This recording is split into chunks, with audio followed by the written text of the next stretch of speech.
marketers. Deborah Eckerlin here. And I'm Keith Smith, and we host the MPN Meta Marketing Show, which is not just another marketing podcast, but the marketing podcast about all the other marketing podcasts. Podcasts are booming, right? We love them, and people actually listen. They don't scroll, they don't swipe. Well, except maybe during the ad breaks. But here's the secret. With the Marketing Podcast Network, your ads don't make people hit skip. We put your brand on shows that people actually want to hear. That's right. We match your message with podcasts that make marketing nerds like us perk up and take notes, or at least nod knowingly, pretending they understand. And don't worry, because we'll deliver your ad naturally. People might even think that we love your brand personally, which of course we totally do, unless it's a veggie smoothie, then maybe not. If you want your brand heard without making listeners roll their eyes, Head to marketingpodcasts.net and catch marketing fans at work, rest, and play. Seriously, your audience is already listening. Make sure they hear your brand and not our awkward jokes. join the conversation because good ads shouldn't just be tolerated, they should be enjoyed. Yes! Hey, have you heard about Podcast On? This is a global podcast charity event where hosts dedicate one episode to a nonprofit they care about and release it together the same week. No fundraising, no fees, just powerful storytelling for good. Podcast On 2026 runs March 14th to March 20th. Join thousands of podcasters worldwide and use your voice for impact. It's free, it's simple, and it starts at podcaston.org. The Marketing Podcast Network is a proud partner of Podcast On. Marketing is hard. But I'll tell you a little secret. It doesn't have to be. Let me point something out. You're listening to a podcast right now, and it's great. You love the host. You seek it out and download it. You listen to it while driving, working out, cooking, even going to the bathroom. Podcasts are a pretty close companion. And this is a podcast ad.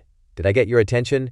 You can reach great listeners like yourself with podcast advertising from Libsyn Ads. Choose from hundreds of top podcasts offering host endorsements, or run a pre-produced ad like this one across thousands of shows to reach your target audience in their favorite podcasts with Libsyn Ads. Go to libsynads.com, that's Libsyn, ads.com today. Welcome to Your Radiant Spirit, a space for the conversations and colors that help you see yourself more clearly.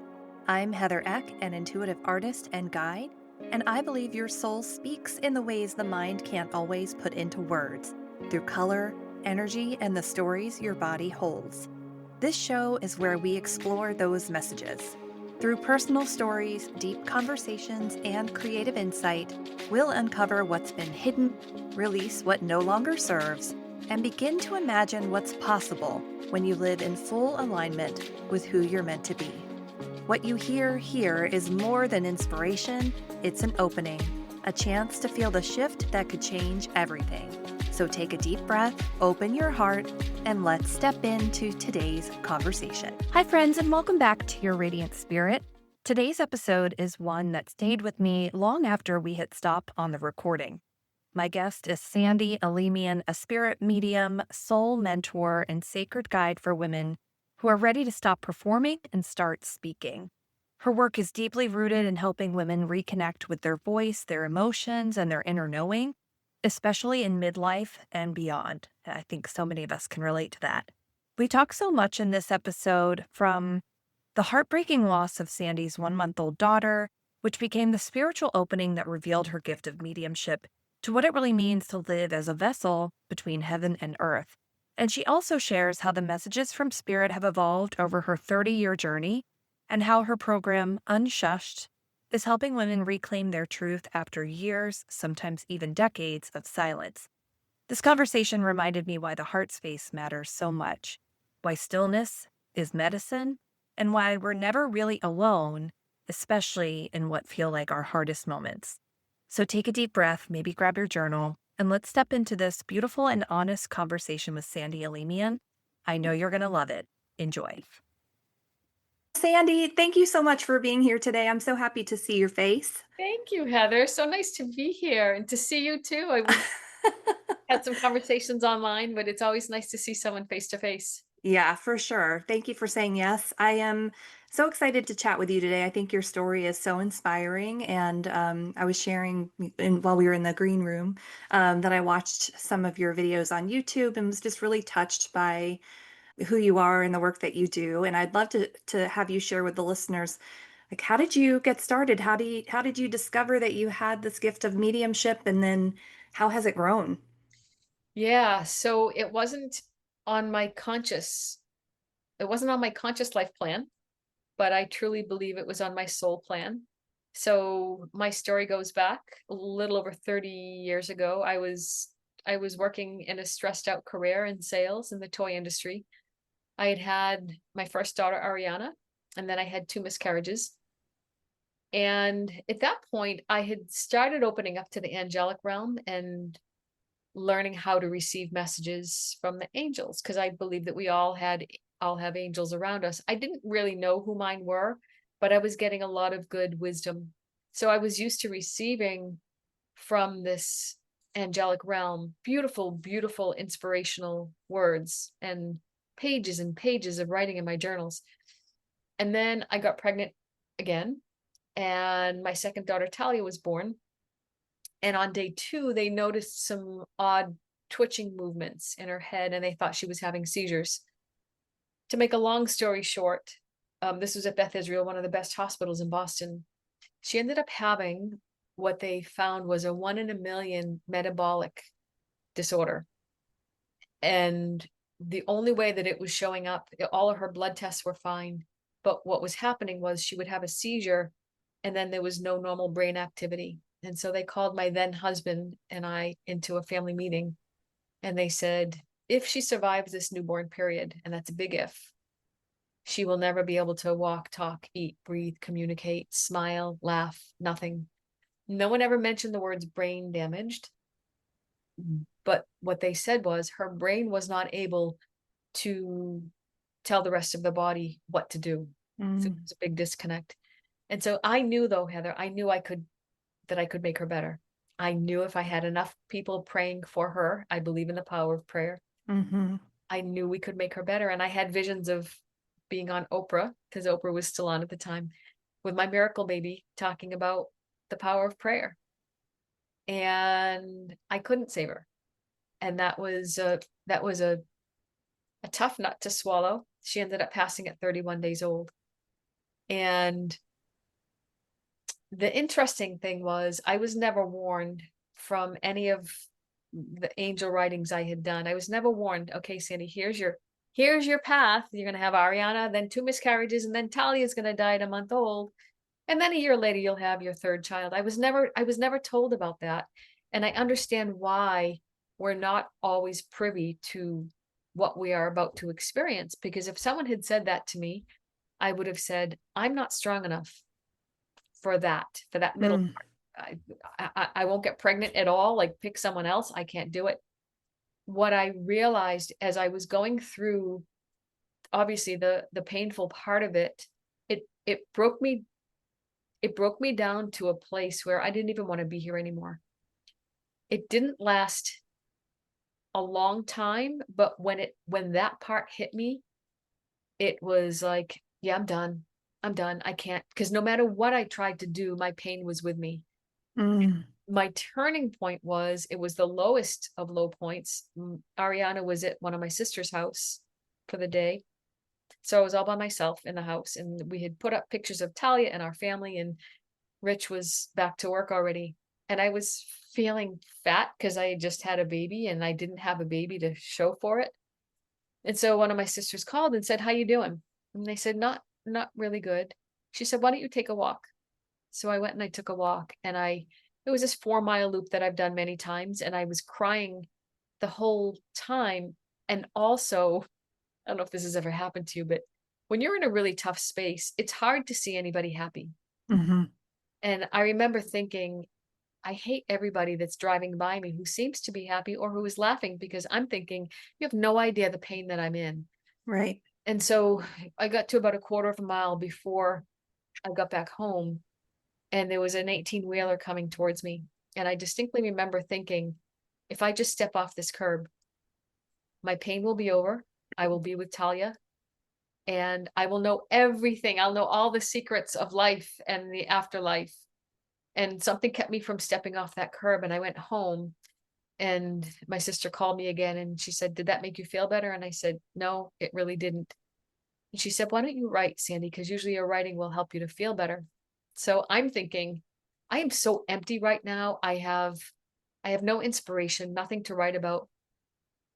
But there was nothing, I had nothing else to fall back on. Mm-hmm. So I sat with my pad of paper and a pen, thinking I got nothing. And then I heard so clearly, "Mommy, mommy, mommy." It wasn't an audible voice. It was a voice inside my head, but it was persistent. And so I just wrote it, "Mommy, comma." And then my pen just wrote, and it was a message from Talia's soul. And it brought me so much peace, more peace than I could have ever imagined in that moment. Going from, I don't want to be here anymore, to, holy moly, I just received something from her soul.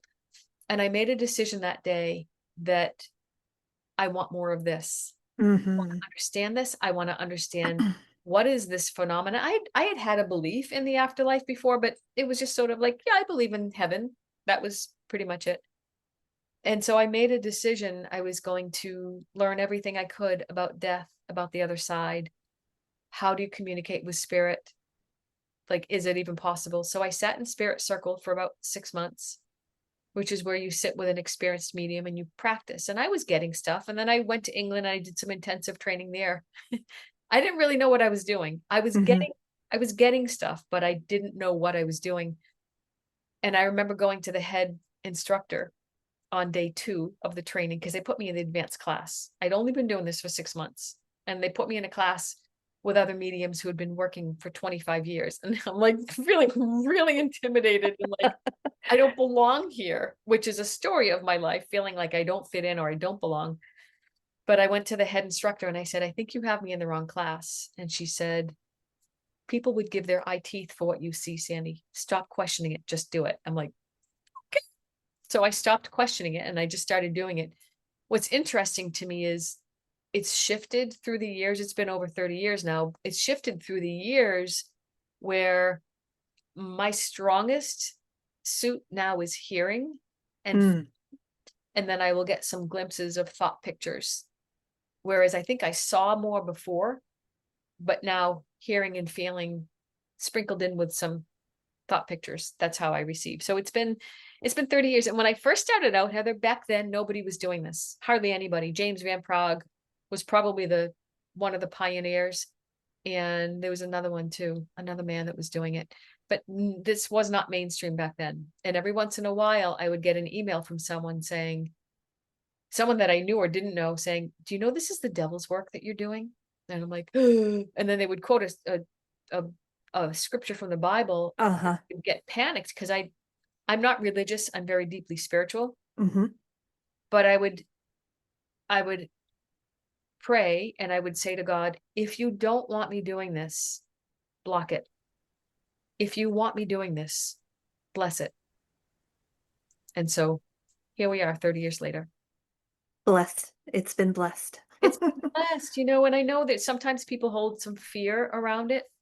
I have clients that call me or email me and say, "I really want to come in, but I'm really afraid. I'm afraid Yeah. of what I might hear." And I'm like, "Oh, you have no idea. That realm of spirit is so beautiful and so loving, and there's no judgment. Mm-hmm. There's no judgment, there's no anger, there's no sickness, there's no pain, there's no disappointment coming from that realm. That's the stuff we do to ourselves here." Mm-hmm. Plain. So, but people have all different kinds of ideas, things they've been taught about the spirit world that just aren't true, or they've been taught about death or heaven or hell that just aren't true, not from my You're right. perspective. Yep. That's so true, especially the thing that the people point to in the Bible about mediumship too, that gets taken so out of context and used in a bad way. And I think the gifts that we have are all here from God. God wants us to be of service to each other and to help each other. And I think it probably thrills the realms of heaven when we step into them. I was just doing some work with a friend of mine. It was about the subconscious mind conscious mind, super conscious mind, and universal mind. And she was bringing me through the process. And it was really beautiful. And we came to a point where I was connecting with God's energy. And her question to me was, what does God want you to know about why you're really here in this lifetime?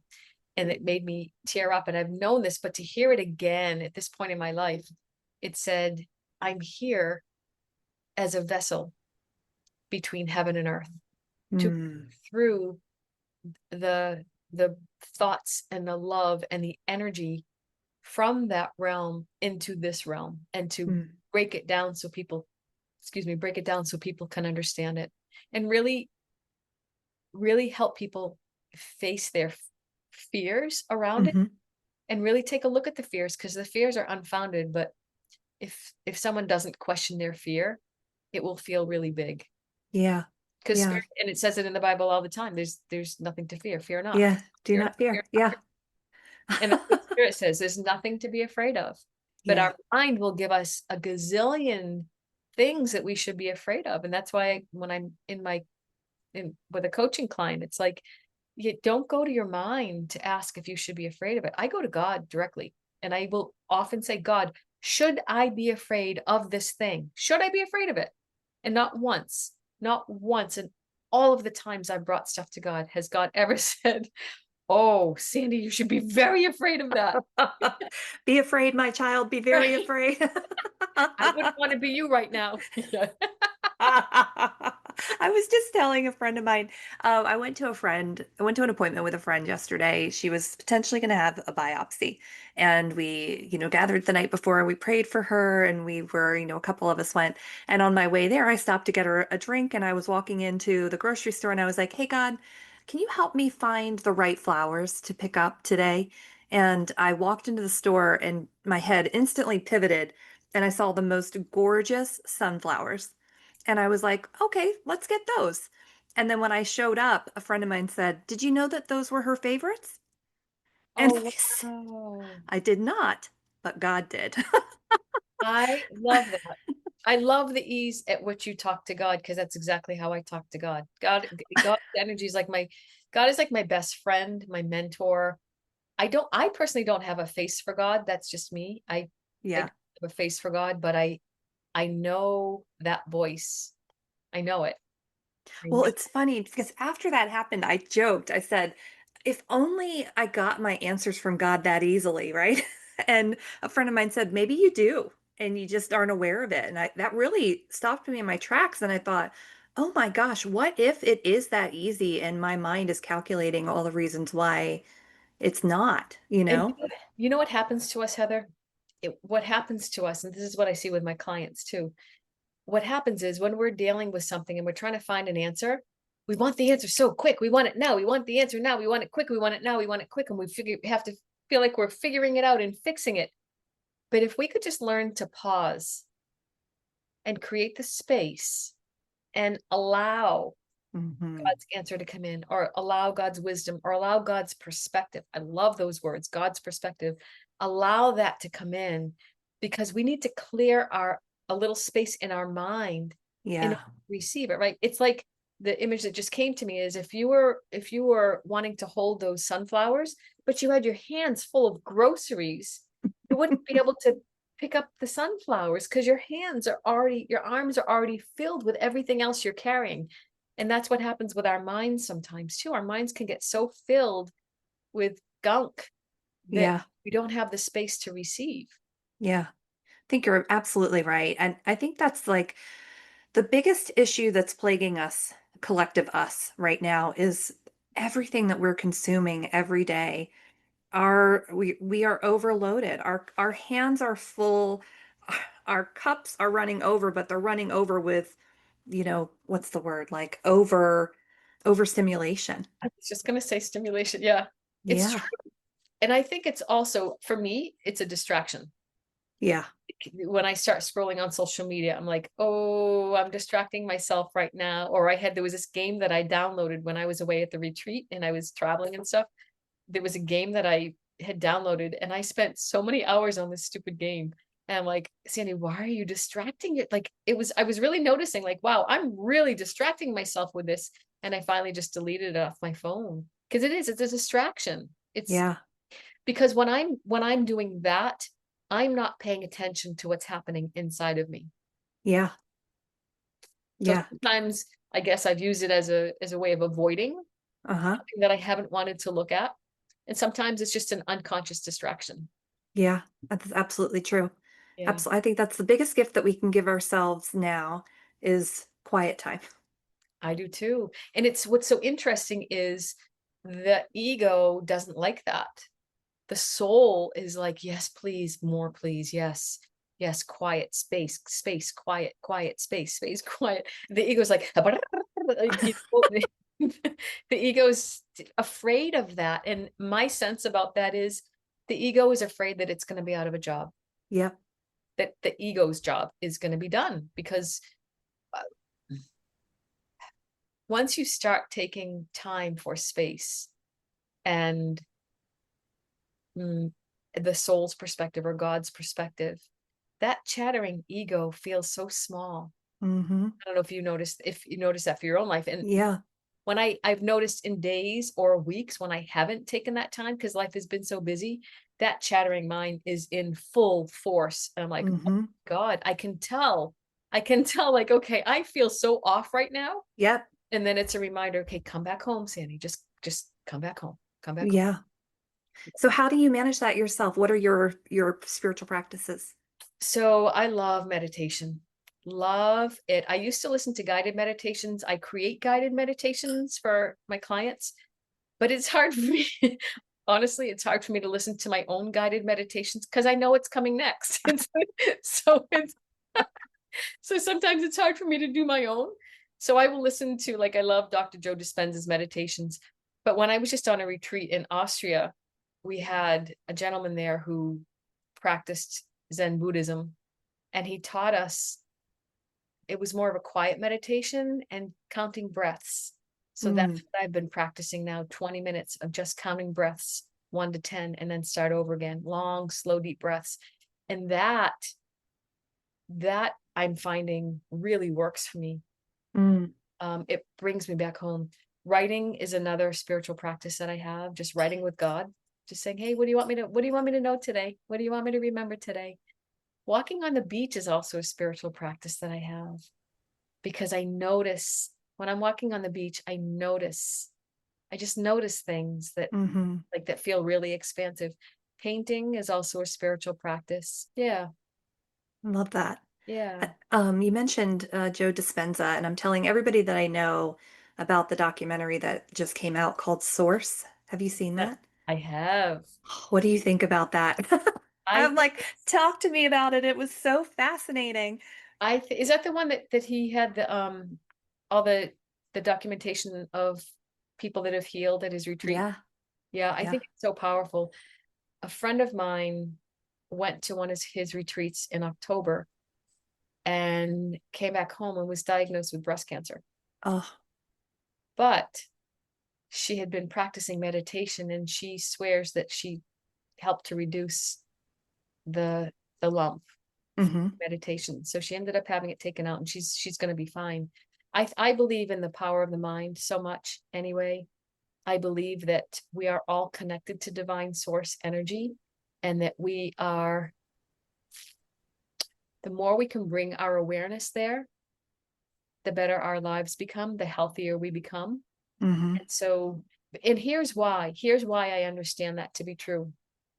Spirit told me a long time ago that the way Jesus healed was that he kept his vibration, his frequency at such a high level because he spent so much time in prayer and communion with God. So his frequency was pretty high.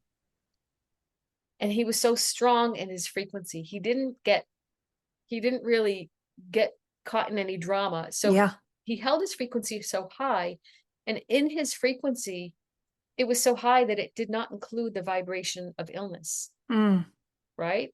That which is so true for the whole spiritual realm. Right. When anyone came around him and they touched him or he touched them, they, because of his strong frequency, they would start to vibrate at a different speed and vibrate into a place where illness didn't exist. Mm-hmm. And then they called it a miracle. So to me, it's a frequency shift. And that's what it feels like his work is Yeah, an example of, is shifting your frequency. that's exactly right. That's Yeah. exactly right. I think that takes us back to that whole, like, we need quiet time. We need to sit in stillness. We need to allow our bodies time to bring that frequency back up, Yeah. because all throughout the day we're consuming, consuming, consuming, and we're just dropping, dropping, dropping, dropping. And I'm seeing so many people nowadays who are like, I just feel so stuck. I just can't get out of this rut. I don't know what to do. I just said to somebody today, she goes, I just want to lay on the floor. I was like, I get it. I You would need to say ground, you I know? would say lay on the floor, Hmm. let God meet you wherever, wherever, whether it's laying on the floor or sitting up on a chair or walking the beach, that Yeah. is available for us 24/7. There was something I wanted to mention too about the vibration. One thing that I also feel into is how important the heart space is. To me, it feels like the heart space is the portal. To me, it's the portal to the divine. I connect in through the heart space, right? That's where my connection is. And when we get worried or afraid, our heart space starts to contract. And when we get contracted there, the awareness goes up into the head space. It's where Mm. we start spinning with fear and worry and anxiety, because the heart space is closed. And so we're operating from this conscious mind that's filled with chaos or confusion or anxiety. And so when we can help someone move from their headspace into their heart and gently start opening up that heart space, and it happens so quickly, like it can happen so easily, but the heart space closes so quickly. When we get afraid, our heart closes for protection. When we get Hmm. scared, when we get angry, that heart space gets closed. So in meditation, if we can open our heart space, it's like that shifts everything, because it's almost like the divine can pour itself through our heart space into our life. And then we see life differently and we start Hmm. manifesting differently, because the divine energy is pouring into our life from that place. I love that so much. And you're making me think about something that has been coming up frequently for me is something called the Heart Math Institute. Have you heard of Okay. this? I've heard of it. I don't know much about it. It's so interesting, but it's exactly what you said, that they teach you how to connect to the heart space, to breathe in and out of the heart space. Because when the heart and the brain are in coherence with each other, that's where true healing can begin. And that's a lot of the work, that same kind of coherence discussion was part of that documentary. And what I love about this is that I think it's very easy for people to look at meditation or look at breathing or look at sitting in stillness as just the woo-woo stuff. But there's actual scientific Yeah. support and data for opening up your heart space, for meditation, for breathing, that you can prove now through doctors and scientists that there's an actual physical impact of it. And I believe, and in my work I see where people have pain in their body, it's because of an underlying emotional or spiritual root. And when you can understand, my teacher says you fix the spirit, you fix the body. You can I agree. understand like what your spirit is trying to convey, or what it is that you're restricting in your spirit is actually causing pain in the body somewhere. And It's so true. There's some yeah. there's some disconnect that happens, and I'm putting my hand behind, if I could, Hmm. behind my behind my back in the heart space. But when that gets constricted, it's like, think of a water hose that's hooked up to your home, that's all kinked up, right? Yeah. You turn the water spigot on. There might be a little drip here and there coming out of the hose, but you unkink or unknot that hose, and you're going to have a full force of water coming through. It's just like us in our lives. When we're kinked up, when we're gunked up, when we're all knotted up with fear, anger, sadness, anxiety, whatever it is, we're not going to be living on all cylinders. And Yeah. here's one thing. So I just finished teaching a class called Unshushed. Yeah, I wanted to ask you about It was, that. yeah, Yeah. it was an 8-week program, because I was starting to really sense with the women that I work with, beyond the grief, I kept hearing the same stories from women, that they felt lost. They feel like they've lost themselves. And sometimes going through a physical loss or going through grief can bring that up to the surface. Like, oh my God, okay, my whole life was ripped apart. Who am I anymore? And like when women, I love when women start to question that, like, who am I? Why am I here? Why am I doing what I'm doing? Why am I being the way I'm being? What I kept hearing was, I feel lost. Mm-hmm. I don't have my voice. I feel like I'm pleasing everybody. I feel like I'm accommodating everybody else. There are things that I want to say, but I'm afraid to say because I don't want to rock the boat. And I started getting more and more inspired to create this program that I'm calling Unshushed. And it's to help women find not only their voice, but to unshush their emotions, unshush Mm-hmm. their shame, unshush what their heart's desires are. It was really powerful, really, really powerful. It's all about being so honest with yourself and then being honest with other people about everything. And the part about being honest with yourself in this course, I had on week 1, we took a look at what are the ways your mom and your grandmother or grandmothers or great grandmothers, how did they show up in life? How did they deal with their emotions? How did they have their voice or not have their voice? Mm-hmm. And I grew up in a family where there were certain emotions that you just shouldn't feel. Like you should just be happy. And like I had a lot of emotions that weren't happy. I didn't know what to do with them. So I just kind of stuffed them. There Yeah. wasn't a lot of space to kind of process them. And I love my mom to pieces, and I saw her accommodating everybody in her life. And so that's what us, from the youngest of 5 girls, that's what I learned. That's what we learned. And so I've started to undo that in my life.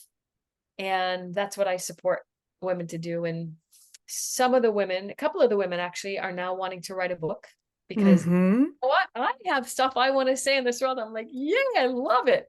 And others are deciding to launch a different career, which is so cool.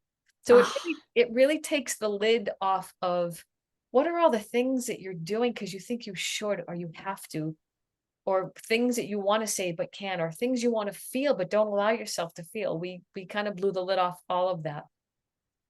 that is the most sacred work. It Oh, really, really is. I think that is so powerful because a lot of the women that I encounter are stuck in their throats and their hearts. wow. And that's a very consistent story. And I think, like you said, a lot of it is generational. It We're is. observing the relationships in our lives. We're looking at, well, what does my mom do? She doesn't want any conflict. And so I'll avoid conflict until I make myself sick over it, you know? Right. And it's not until you have an awareness of that that you suddenly can go, oh my gosh, I've been shitting all over myself here. Like, let me It's actually true. figure out what I want and what I believe and how I want to show up in the world. And so that is so powerful. It is, and it can feel scary. It can. Oh, yeah. So one of the things that I taught them was how to, when you're about to have an uncomfortable conversation, how do you release the attachment to the outcome? Like, because I think as women, we were trained, conditioned to be caretakers of everybody else's emotions. Yeah. And I don't want to make that person feel bad. What if they feel hurt? Then I won't say, right? And so there's different ways that you can go about it because it feels a little scary to do something different, right? You're like, oh, what if they don't like me? What if they stop loving me? And the opposite is true. You can Yeah. really start having authentic connections and conversations with the people you really care about when Hmm. when you know what's really in your heart and other people know what's in your heart. And I Yeah. always have said to these women, keep it about you. It's all about you. It's all about you. Oh, I love that. I love Yeah. that.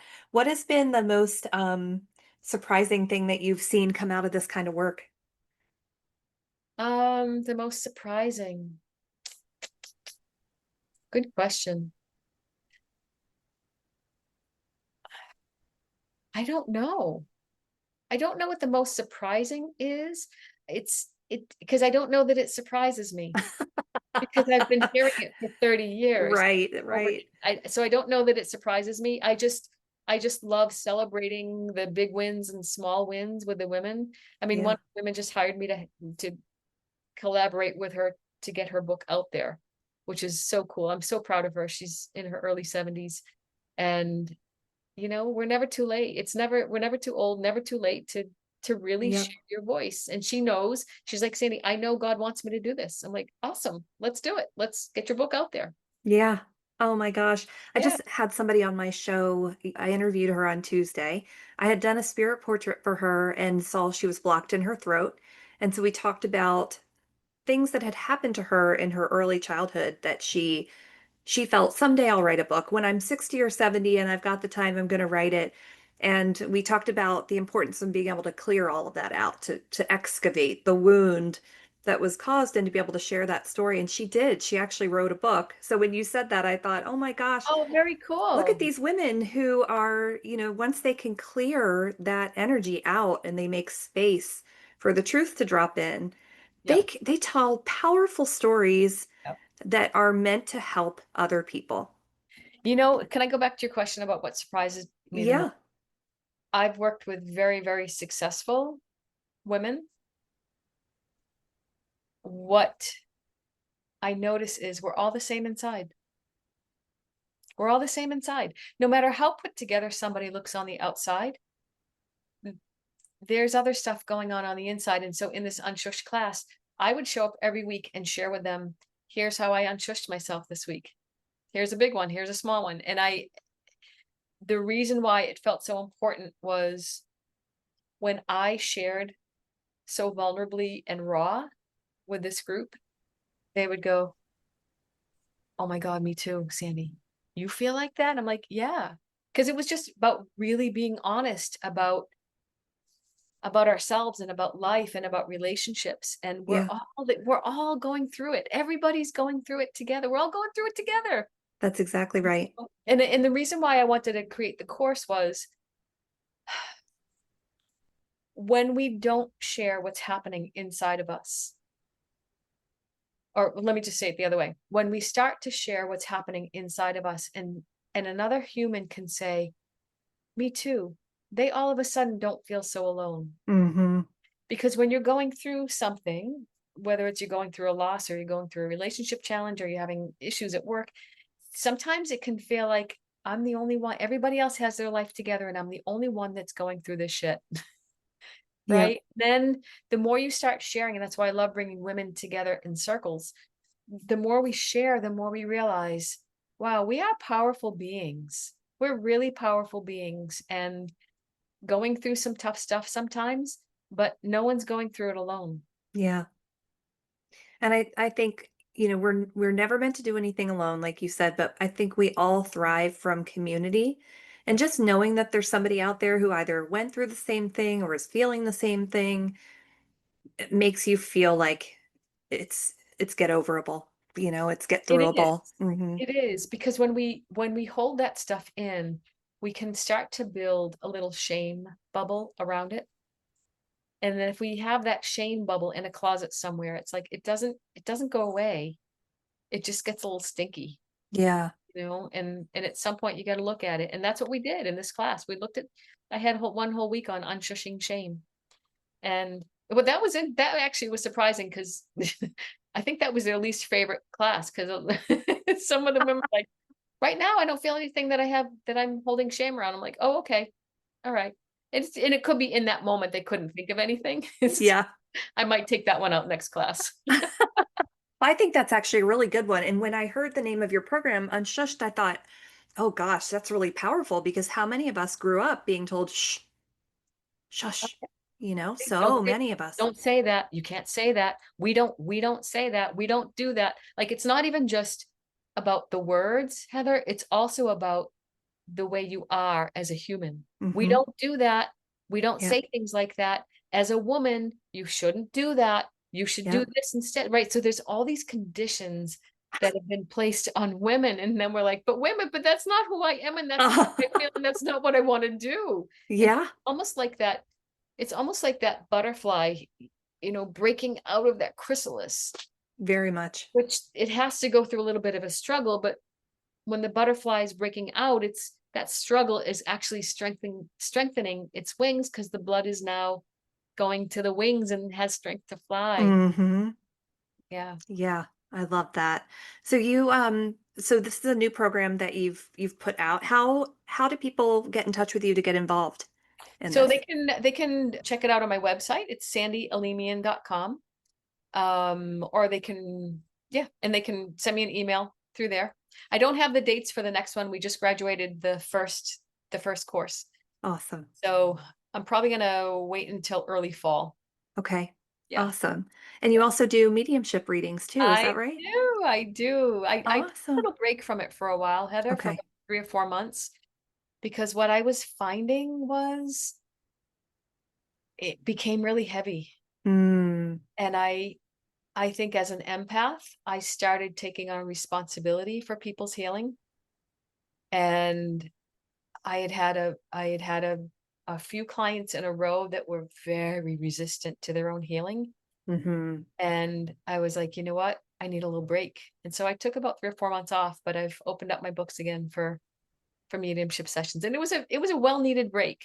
Yeah, It was nice. Yeah. that's good. Yeah, I think it's good to take a break and just give yourself some space to, clear out and make room for something new. And Can we talk about that word? That is like that word space is my, I, word of the year. well, it's been ever since I came back from Austria from that retreat. Like that Yeah. word space is, it is so powerful. It is so powerful. Like the spaces in our home, do they inspire you or do they make you go, oh God, I gotta get rid of this clutter, right? So the space in our home, the space between our breaths is so important. The space in our mind is so important. The space in our heart is important. Our physical space around our boundaries is important. That space is important. Our head space, like I just love that word space. Yeah. Yeah. Taking I- space. And that was another thing for me growing up. One of the messages we heard was don't get a lot of attention on yourself. Don't. That's Don't take up space. don't take up space. And so I kept myself small. I actually am very short. I'm under 5 feet, but so I don't take up a lot of physical space, but energetically, Hmm. I could really be I have been really big energetically, and then I also know when I bring my energy in, and I know when I play small. It's so interesting Yeah. when you notice that, right? So this is something that I'm also looking at about taking up more energetic space, Yeah. which feels really good, and it can scare some people around you because you're like, "Wait a minute, what are you doing? You're doing Yeah. what? You going where? Wait, what?" Have You you ever practiced that where you sit and make your energy big to fill the space and yeah. see if anybody notices? You know what I've done? I've done it in meditation where I've had my energy be bigger than my body, bigger than this room, bigger than this home, bigger than this town that I live in, bigger than the state that I live in, bigger than the, and you feel like, oh, but as far as what you were asking, I've I've tried practicing where you open your space, you open your energy and direct it at someone, see if they'll look at you. Sometimes that works for me, sometimes it doesn't. Why, what's your experience been? Oh, just being able to walk into a room and sort of see, if you've made yourself bigger energetically, does anybody turn to look at you because they've Interesting. felt it there? Yesterday I was with some friends. I said we were in the waiting room of a facility, and I was meditating and praying, and all of a sudden I felt this whoosh come over me, and I went, "Oh, that must be the Holy Spirit," because it felt like such a shift. And I said to my friend, "Did you feel that?" And she goes, "I felt your energy expand and then it got cool, like the temperature cooled." And I thought, "Oh, that's so interesting that I think we're so connected. We're more connected than Yeah, we sometimes even allow ourselves to have an understanding of. But to be able to energetically expand and see if someone notices. Or I do the same meditation where you imagine your energy expands over your neighborhood, your it's town. powerful. It's powerful. And when you do that, there's no problem in your life that could feel big when you do. Right. Right? Isn't that, it's so cool. But when you're in a contracted space, the problem can feel really big. Yeah. So I love playing with the words expansion and contraction. Yeah. Love those words. Me too. Especially, I think I feel things in my body. I'm clairsentient, so I'm always sort of aware of what's the sensation and where am I feeling it, and so I often think if I have a thought about something, does it make my stomach is the place where I feel it the most, probably. Does it make my gut feel contracted or does it make my gut feel expansive? And if it makes it feel expansive, I'm like, let's maybe go that direction. But if it feels Love tight, that. then that's I not for love me. that. Love that. I feel that in my heart space. Yeah. Can I breathe with this? Or is it like, oh, I can't breathe? Like, and that's my inner yes is, oh, I feel like I can take a deep breath. That's my inner yes. Oh, I love that. That's Yeah. powerful. That's powerful. In your work, is there anything, any messages that you're sort of seeing that we collectively need to hear or know? Yeah, the messages that I've been getting is we're in a very powerful time to stay connected to ourselves, stay connected to God or source energy, and be very aware of where our attention and our energy is going. Mm, Because we're not meant to, can I just go there right now? I'll get please, yeah, that'd be amazing. We're not meant to attach ourselves to the dramas that we're seeing played out in the world. And yet, and this makes me very emotional, but that's what's trying to get the attention of every human. That's why I don't watch the news. I don't. But the media is trying to grab attention, trying to pull people into this drama for confusion, for fear. And so we're being asked to remember you don't have to go there. You don't have to go to the fear. And we also want everyone to hear that it's not necessarily about fighting against as much as it is about standing for. So stand for love, stand for freedom, stand for equality, stand for your own sovereignty. Because when you fight against, you're going into the vibration of the fight. So Hmm. there's a big difference between fighting against and standing for. When you have people who come together in an energetic space where they're standing for the light and they're standing for good, like you do in your prayer and in your prayers and for your prayers and your friend, you're standing in the vibration that is a much higher frequency. And so it's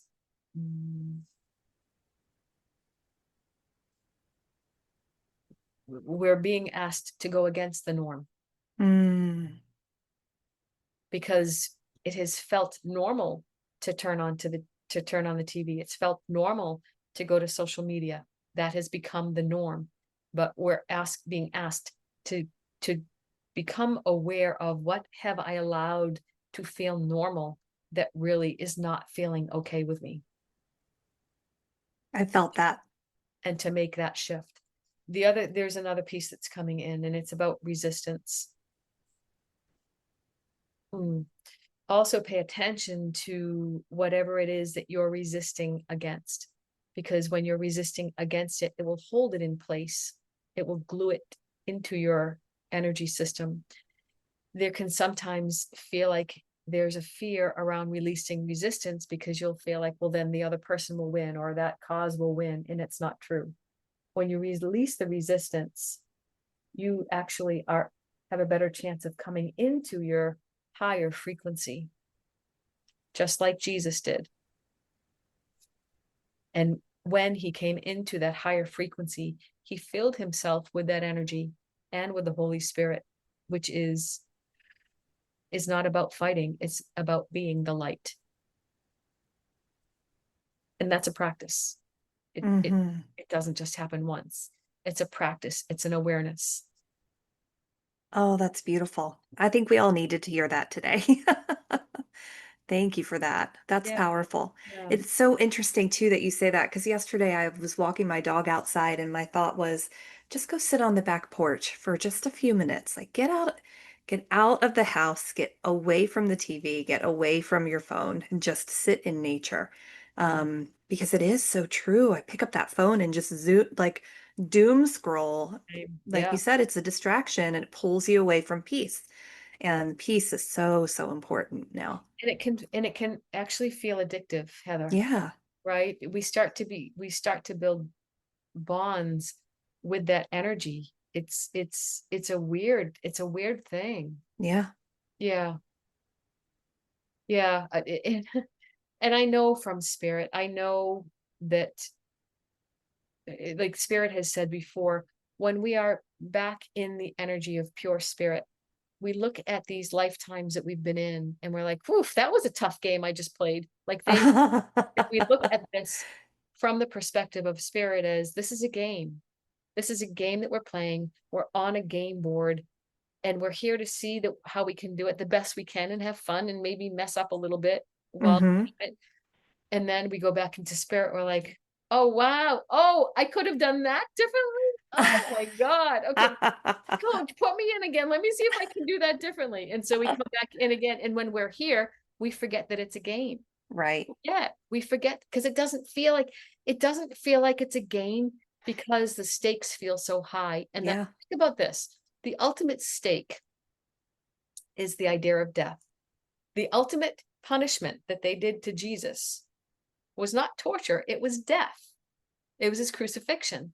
However, when you start realizing death is not the end, death is just the release from the physical body back into pure spiritual awareness again. So it's interesting, like for over 2000 years, we have been so conditioned to think death is the ultimate punishment. Death is the ultimate punishment. Avoid death, avoid death, avoid death, death. Don't want to lose any, right?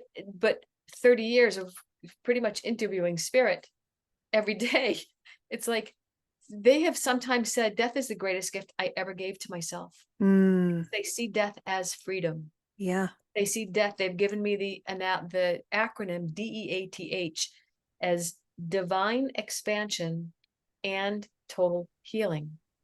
Oh, So wow. what if we all knew that death was not the end game? What if we knew Hmm. it wasn't the ultimate punishment? What if we knew that death wasn't the ultimate failure?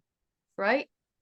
Yeah. It would shift everything. I had a client one time whose brother was in spirit, and I guess he was a famous heart surgeon in Boston. And he had passed from a congenital heart defect, which was ironic because he was a heart surgeon. So he had Yeah. on hearts. That's what he did for his living. And when I connected with him, he said two things that I thought were very powerful. He said, I wished I had spent more time when I was on the earth plane. I wish I had spent more time paying attention to my emotional heart. I didn't. But then he said this, Heather. He said, if I knew then what I know now about the world of spirit, I wouldn't have tried so hard to save so many people. Oh, wow. That's profound. Isn't it? Yeah. Because I mean, think about it. It makes sense to me, but people have been taught such things about death that have been so scary. It's why I wrote my third book. My third book is called The End, dot, dot, dot, or is it a medium's guide to unfuck your mind about death? Because in it, I wanted to explain death from a different perspective, from the work that I've done as a medium. Yeah. Death doesn't scare me. Do I want to lose anyone that I love? Absolutely not. Death is different than loss. It feels like it's the ultimate separation, but when you know how to tune into spirit, there is no separation. Hmm. There's no separation between us and God. There's no separation between us and our loved ones. Is there a physical separation? Yes. Hmm. But on a spiritual level, there's no separation. That is such a peaceful thought to me because I think about people that I've lost, like my grandmother in particular, and I think she knows she knows me more now than she did when she was living. And I get to experience her in spirit in so many beautiful ways. Yesterday, Right. I picked up my phone to post something on Instagram and saw her wedding song was trending on Instagram. And I went, oh, hey, Nan. How are you? What a sweet way to pop in. So I'm really curious, what was her wedding So song that's trending powerful. now? What was her wedding song that's It's trending? um it's trending. It's called Little Things Mean a Lot. Oh, wow. I've never heard of It's it. an old song. I mean, she was born in the 30s, so it would have been like the song from the 50s is trending on Instagram. It just so happened to be her wedding song. And I was like, hey, Nan, how are you?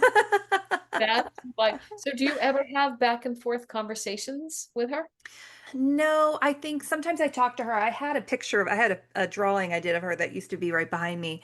I talk to her a lot. I invite her into the studio a lot with me to work because she was creative too. And my son, when he was very little, would say to me, oh, I saw her today. She has the puffy hair, right? And so No he way. would see her in spirit, which is so interesting. And he is, we our gifts show up when we're young, right? Our gifts are Yeah. around us, and then we move through life and we push them down or forget about them or disconnect from them. Mine came back to me in my late 30s, and he's now 12, and I'm always asking him, "Do you still see Nan? What do you think of this? Like, what's your feeling on this?" And I'm trying to get him to stay connected to his intuition because he's very, very connected. And I don't want him to lose that. I want him to keep that connection. Nice. I love Yeah. that. I love that. Yeah. So good. I would love to hear more about your art and your like Oh, yeah. and how you do your spirit art. That's fascinating to me. I sort of sit with somebody's energy, whether it's a picture or in person. And it's almost like I'm putting your energy on like a jacket, and I sort of feel in my body like where there might be things going on. And I'll see in my mind's eye like a color or a shape, and that'll kind of tell me where somebody's feeling blocked or stuck.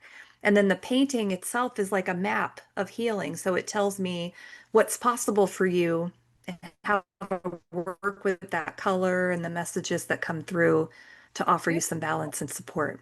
I Yeah. love, how long have Yeah. you been doing that? I started painting again in 2017, Uh-huh. 2018, and then left human resources to do artwork full time. Wow. And it started out as just kind of, I would see somebody and instantly get like two or three colors for them. And so it's sort of evolved a bit more to like I've got a sheet where I take notes on each energy center and write things down. And I'm putting together a program myself that involves the spirit portrait used to just be here's your colors. Here's what Yeah, I see. It was yeah, a lot of the what, but not a lot of the how. And yeah. so now I'm developing a program that will take somebody from here's where you're blocked, but to how do we get you unstuck there? And what are the Nice. yeah, yeah. Oh, I love that. And like you, it's artwork, right? It's somatic exercises, it's tuning in, it's journaling, it's those tools that we don't give ourselves space for a lot of the time that are the most healing for us. So it's centered around a lot of that kind of work too. Well, that's beautiful. I love that. Yeah, it's fun. It's fun. I Nice. love it. Well, I could talk to you for hours, but I feel like I've known you forever. I know. I feel like there's something about your energy that I was like, a tractor beam pulled me in. Well, Sandy, thank you so much for being on my show today. It was so lovely to chat with you. And I'll So put all your information about Unshushed and Soul Academy in the show okay. notes, Okay, great. so people can find and work with you because you're Thank you, wonderful. Heather. Thank you. And so we are. Thank you. Thank you for the light that you bring to this world. Oh, thank you. You too. Mm. Thank you. Thank you for joining me today on Your Radiant Spirit. Every conversation here is an invitation to go beyond the surface, to listen to what your soul has been whispering, and to step into the life you've been longing for. If you're ready to go deeper, to work in a way that's personal, creative, and profoundly transformative, you'll find ways to connect with me in the show notes. Whether it's through art, a guided session, or a fully immersive journey, you'll discover a space where your truth is seen and your next chapter begins. If this episode spoke to you, it would mean the world if you shared it with a friend, left a review, or subscribed so more people can discover the conversations we have here. Until next time, my friend, keep noticing the colors, the moments, and the nudges. They're all leading you home. And for now, take a breath, hold on to what resonated, and carry it with you into the rest of your day. Thanks for listening.